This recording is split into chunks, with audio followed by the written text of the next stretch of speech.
ng inyong bugtong na anak na si Jesucristo.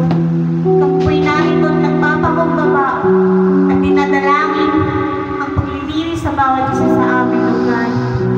Dalangin po namin na linisin po kami sa anumang kasalanan at karumihan na nagawa po namin sa araw-araw hanggang sa oras na ito. Isinusuko po namin ito sa inyong paanan. Father God Almighty, dalangin po namin, Panginoon, na gawin niyo po kaming karapat-dapat sa paglapit sa inyo, Panginoon. Hallelujah, Lord God. Lord, maraming pong salamat sa buong isang linggo na kami po inyong iningatan. Salamat po, Panginoon, sa inyong pagmamahal sa bawat isa sa amin. Salamat sa kalakasan at sa buhay na meron kami. Salamat, Panginoon, sa mga tinig na meron kami upang ikay awitan, purihan, Lord God. Salamat sa kumpletong pangangatawan, Panginoon, na aming magagamit upang ikay awitan at itaas ang iyong pangalan, Lord God. Hallelujah, Lord God. Dalangin po namin, Panginoon, na sa mga oras na ito, Lord, samahan niyo po kami. Samahan niyo kami sa inyong bahay panambahan, O God. We invite your Holy Spirit in this place, O God. Hallelujah, Lord Jesus. Dalangin po namin, Panginoon, ng spirit of worship, the spirit of worship in truth, O God.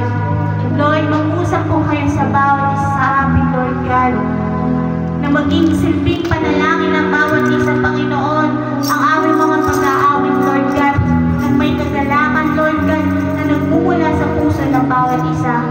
Lord, gawin niyo po ito, Panginoon, paraan upang mag-usap sa bawat isa sa amin, Lord God. At sa mga tatayo po rito, Panginoon, sa harapan, kailangan po namin itago niyo po sila sa inyong likuran, Lord God. Ikaw ang makita sa buhay nila, Lord Jesus. Yan po ang aming sabot dalangin, Panginoon, at tinitiglaran po namin, Lord God, ang victory, Lord God, sa inyong gawain. Sa ilahan niyo po ang dalangin namin sa matamis na pangalan ni Jesus at kapangyarihan ng iyong banal na Espiritu. Amen. Amen. Mga kapatid, tayo po ay umawit at magpuri sa ating Panginoon. Awitin po natin, puso ko iyong sinisiyasan.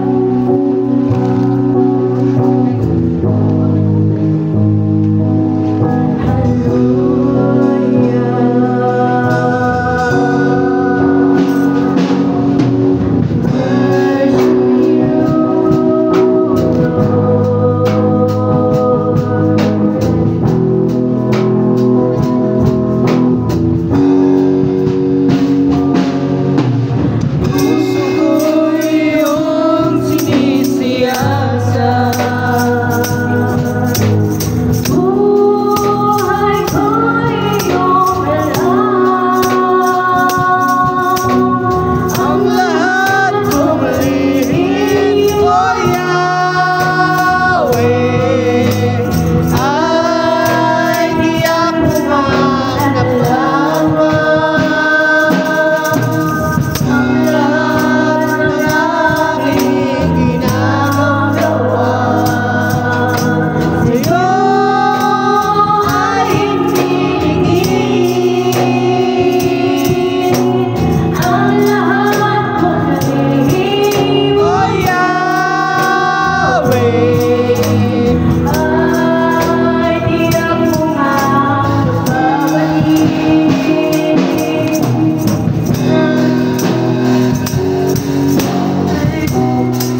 Amen.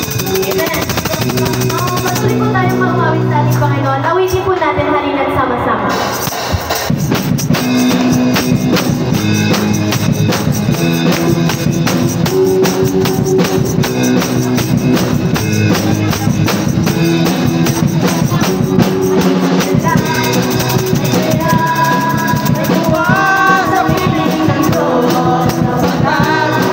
Hirap ka, puso ay nagkakaroon.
Umaga pa. Umaga pa ba? Anong Oo. oras ay? Maaga pa pala.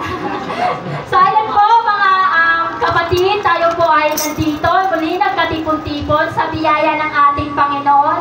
Patuloy niya tayong pinapalakas, hindi lamang po sa ating physical na aspeto, bagkus lalo yung ating spiritual na aspeto. Ayun po, welcome ko po ang bawat isa sa gawain ng ating Panginoon, lalo na po yung anak ni Ate Lorna. Ito first time po. Hindi. Ay, hindi na ba?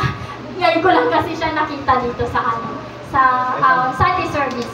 So, ayun po, sino po gusto magpapasalamat sa ating Panginoon sa isang linggo na iningatan tayo, isang linggo pinagtatagumpay tayo sa lahat ng ating mga ginagawa sa buhay?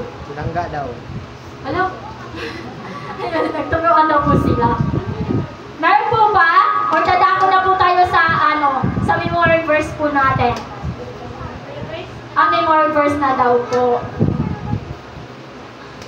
Ayun po mga kapatid, dadako na po tayo sa ating memory verse sa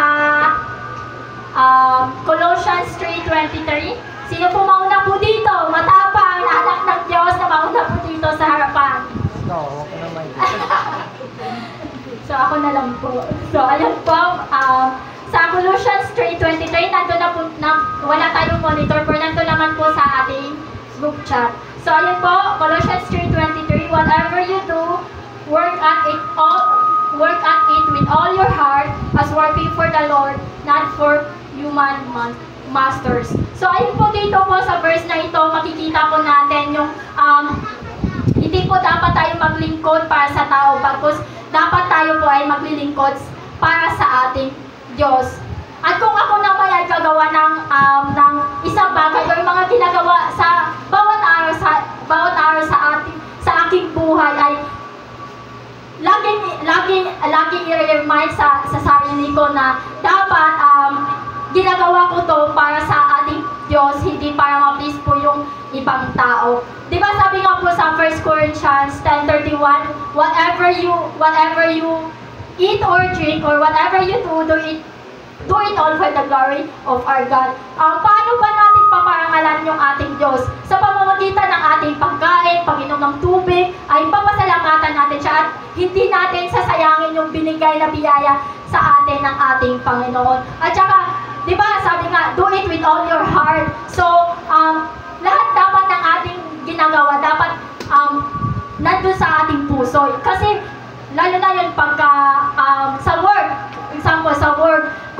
kung sa work tayo, tapos tawag nito, andun yung puso natin. Lahat ng mga ibibigay sa yung trabaho ay lalong gagaan yun kasi nandun yung puso mo. Pero kung wala yung puso mo doon sa work na binibigay sa'yo, kahit gaano kagaan yung ibibigay ng boss mo sa'yo, ito ay parang bigat sa'yo dahil napipilitan kang gawin ito dahil wala yung heart mo doon sa ginagawa mo. Ayun lamang po, to God be the glory. Yan. Nagtulog kasi namulog tuloy. So yun, ako na lang magkwento at isa, okay lang ba? Okay lang ba? Hindi, kasi ganito kasi yan eh. Si Ate Sally, Kristiyano na, sa Kristiyano na. So ngayon, dahil sa nagtatrabaho, may extra si Ate Sally na trabaho. Ito lang dito. Praise, ito lang. Ngayon nga, nag-extra sa si Ate Sally. Nagkwentuhan ulit sa amin, grabe naman yung kasamahan ko. Kasi pag gising na daw yung boss nila, kakalampag daw ng kaldero. Pag wala daw, talagang sitting pretty lang, cellphone, dive, TikTok, gano'n, wala ibang chismis. Tapos pag nagalit yung boss nila, yung boss pang masama. So ngayon, nakwento sa amin, grabe naman. Tapos sabi ko sa isip ko, hindi ko sinabi sa isip. Siyempre, iba na yung Kristiyano, gagawa talaga siya. Kasi kahit di kita ng amo mo, naramdaman nila yun sa paligid na malinis ang lugar, komportable yung amo mo ba, mayroon siyang peace of mind kasi yung amo na yun, pag madumi yung bahay talaga ulo. Pero ngayon hindi na. Simula nang may kasama na nandun silang nilinis, yung aliwalas. So ganun din po sa akin sa experience ko. Sa opisina, pagdating ko sa opisina, may routine po ako. Nagwawalis, nagpupunas, napakalit na opisina ng tinatabuan ko. Ang like kong ginagawa pagdating ko doon, yung lahat ng basura at nandun lahat sa akin para pag napuno na yung trash can ko, tatapo ko na. Every week may ginagawa kong routine. So ibig sabihin, ginagawa ko yun dahil masaya ako sa ginagawa ko. Number one, pagpapala ng Diyos na pakagaan ko ng trabaho ko. Sa alam sa karamihan, ang pasok ko 9, ang out ko is 3. So 6 hours lang. Then minimum po yung sahod ko. So ibig sabihin, nagpapasalamat ako sa Panginoon yun. Sa biyayang na yan. Tapos napakagaan trabaho. Minsan pag ang boss mo, pag uwi ng tanghali, uwi ka na ng tanghali. Pag sinabi ng boss mo, wala kang pasok bukas, pero may sahod ka, wala kang pasok bukas. Ganon ang biyaya ng Panginoon. Di ba? So ganon kagaya ng trabaho at lubos ako napapasalamat sa Panginoon. Kaya kahit walang nakatingin, ginagawa ko yung tungkulin ko. Dahil nga, hindi dahil sa magandang trabaho, magandang sahod, dahil Kristiyano na po ako. Kaya pagdating ng time, kahit hindi ko kini-claim yung papuri, lahat na papuri matatanggap ko, lagi sinasabi sa heart ko, Lord, dahil ko sa'yo. Sabi sa akin, katulad ng kasi may kwento yung boss ko sa bahay namin, ang dumi. Lagi dito na mga basura, kailangan pag utusan bago Tapos sabi ng boss ko sa opisina, ito si Johnson sir, pagdating ko sa opisina, wala nang laman yung trash can, malinis na. Wala nang itindi. Tatanungin ko lang, pumunta sa Ojeta na. Sabi ko, wala na, di na nga magtatanong yung boss ko kung anong gagawin ko eh. Basta alam nila na ginagawa ko lagi. Kasi nakikita naman. So ganun din yung pagiging Kristyano, hindi lang sa trabaho, pati sa bahay, pati sa pamilya. Yung katulad ng kabataan dito, hindi na kailangan utusan ng nanay kung humuhugas ba ng plato, hindi. Yun. Paglilingkod sa Panginoon yun, hindi sa paglilingkod sa nanay, ha? Kasi ako, gawain ko dati, paghugasan ng plato, una akong kain, tapos at alis agad, wala yung hugas dyan. Nagagamitan mo ng mga magic na bilang nawawala sa bahay. Nung bata pa po ako. Nung naging Kristyano na po ako, dahil may asawa na ba? Praise God. Asawa na ba? Hindi, pasalamat sa Panginoon kasi tulungan nga eh. So, yun, ang point ko po sa message na to is, kung gagawa ka ng bagay, gawin mo ng buong puso mo. Kasi meron pong kwentong ganito. Merong isang tao na isa siyang multi-millionaire po siya. Tignan nyo, multi-millionaire po siya sa US. Ang may-ari siya ng maraming company. Pero ang gustong-gusto niyang trabaho is maglinis ng salamin sa building. Sa labas ng building. Natutuwa siya. Nasasiyahan siya. Isipin mo yun milyonaryo ka na ako, milyonaryo na ako, bahala ka dyan, dito na ako sa bahay. Kain na ako ng anong gustong kainin, overload panis pa, unsa ba dyan. So, ibig sabihin, basta masaya ka sa ginagawa mo, hindi ka napapagod. Katulad nung time na ako po'y sumasayaw ka sa street dance kasama ng grupo ko. Pag ako sumasayaw, ay buong araw, dito ko yung routine ko dati nung year 2007 to 2009. Pagdating ng alas 6 ng umaga, pasok sa school hanggang before mag-1. Dance. Tapos pagdating ng 1:30, papasok ako sa trabaho, nagbantay ako ng computer shop, dyan sa Gito. Matatapos ko hanggang alas 10 ng gabi. Pagdating ng alas 11 ng gabi, nagpa-practice ako ng sayaw hanggang alas 3 ng madaling araw. Kaya pasok naman ako alas 6. Dito nyo? Pero may lakas ako sa pagsasayaw. So, ibig sabihin, pag hilig mo at minahan mo yung ginagawa mo, hindi ka mapapagod. At lalo-lalo pag ginagawa mo yun sa kakapuri ng Panginoon. Kasi magtatanong sa iyo ang tao, buto rin sipag mo naman, kahit di nakatingin yung boss natin, magtatrabaho ka pa rin. Hindi, kasi naglilingkod ako sa Panginoon. Mas nakakita yung taas sa akin kaysa boss ko. So, ibig sabihin, kung dinadaya natin, kung kaya natin dayain yung tao nakikita natin, paano kaya nung nasa taas na alam mo natin hindi natin nakikita? So, ganun din po yun. So, yun po yung ma-i-add ko po sa verse na memory verse natin. So, purihin po ang Panginoon. Next. Magturo ako, magkanuno. Aris.